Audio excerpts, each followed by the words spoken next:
Many people are talking about Biden's American Families Plan and what effect it will have on their finances. If you own an investment property on Martha's Vineyard, you may be wondering if you should sell now or hold on to this property. Hi, I'm Jen O'Hanlon with Wallace & Company, Sotheby's International Realty. If Biden's plan is passed, it won't go into effect until 2022 and has the most impact on those with an income of $1 million and up. Currently, long-term capital gains on assets held over 1 year are taxed at a rate of 20% plus a 3.6% Medicare surtax. The proposed taxes take this total to 43.4%. That's 39.6% plus the surtax for those in this income bracket.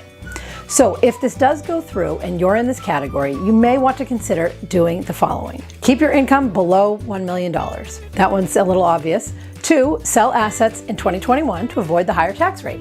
Or 3, plan to defer any gains. In regard to real estate assets, the first and second options are pretty straightforward, but I'd like to provide you with some information about the third option, deferring the gains. This is something any real estate investor should know about, regardless of what the capital gains tax rates are. A 1031 exchange, sometimes called a like-kind exchange, is a swap of properties that are held for business or investment purposes. You do not eliminate paying taxes, but you will avoid paying the capital gains liability when you dispose of one asset and then acquire a similar one. The 2 real estate assets must be of a similar nature, as in they need to be held as an investment, so your primary residence does not count. You may be wondering if your second home or vacation rental property on Martha's Vineyard counts. For this answer, you definitely want to consult with your accountant or a 1031 exchange expert.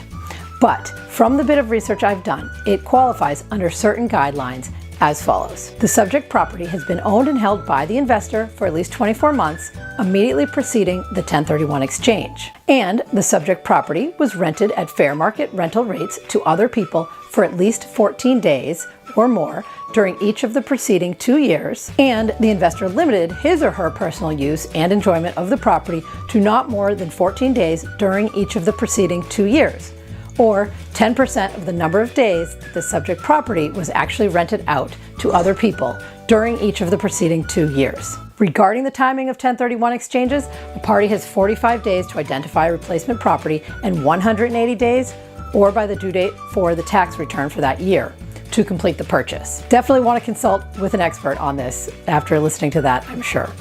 So if you're looking to take the equity out of an investment and not make another purchase, selling in 2021 may be your best option. Reach out if you'd like to learn more about how I can help. I'm also happy to provide you with the contact information for a 1031 exchange expert. Thanks for watching and have a great day.